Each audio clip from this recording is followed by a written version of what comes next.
നമ്മുടെ U A visiting Vicente കാലാവധി, അതായത് വിസ അടിച്ച് നിങ്ങൾ യു എയിൽ എത്തേണ്ട കാലാവധി എന്ന് പറയുന്നത് 60 ദിവസമാണ്.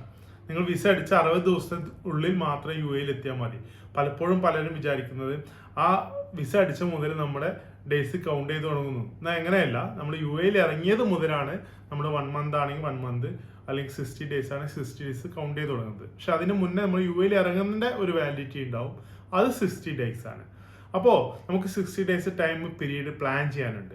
അപ്പോൾ യു എയിലേക്ക് പോകാൻ ഉദ്ദേശിക്കുന്ന ആളുകൾ ആദ്യം നമ്മൾ അഡ്വാൻസ് അടിച്ചുകൊണ്ട് വിസിറ്റിംഗ് വിസക്ക് അപ്ലൈ ചെയ്യുക.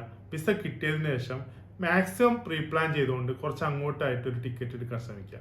നമ്മുടെ പാക്കേജിൽ വരുന്ന അധികം ആൾക്കാരും എന്താ ചെയ്യുന്നത് വെച്ചാൽ നെക്സ്റ്റ് വീക്ക് പോകേണ്ടത്, അല്ലെങ്കിൽ 10 ദിവസത്തിനുള്ളിൽ പോകേണ്ട കേസസ് ആണ് അധികമായിട്ട് വരുന്നത്. ഞാൻ നോക്കുമ്പോൾ ഒരു 70-80% ആളുകളും അത്തരത്തിലാണ് നമ്മൾ കോൺടാക്ട് ചെയ്യുന്നത്. അപ്പോൾ നിങ്ങൾ ഒന്നും കൂടി മുൻകൂട്ടി പ്രീ പ്ലാൻ ചെയ്യാൻ ശ്രമിക്കുക. അങ്ങനെയാണെങ്കിൽ നല്ല കാശിൻ്റെ വ്യത്യാസമുണ്ട്. അതായത് ഇപ്പോൾ ഒരു മെയ് പകുതിക്ക് ശേഷം നമ്മൾ കോഴിക്കോട് നിന്നാണെങ്കിലും കൊച്ചിയിൽ നിന്നാണെങ്കിലും ട്രിവാൻഡ്രത്തു നിന്നാണെങ്കിൽ പോലും ചെറിയ നല്ല റേറ്റ് മാറ്റേണ്ട 10,000 താഴേക്ക് ദുബായിലേക്ക് ടിക്കറ്റ് റേറ്റ് വരുന്നുള്ളൂ.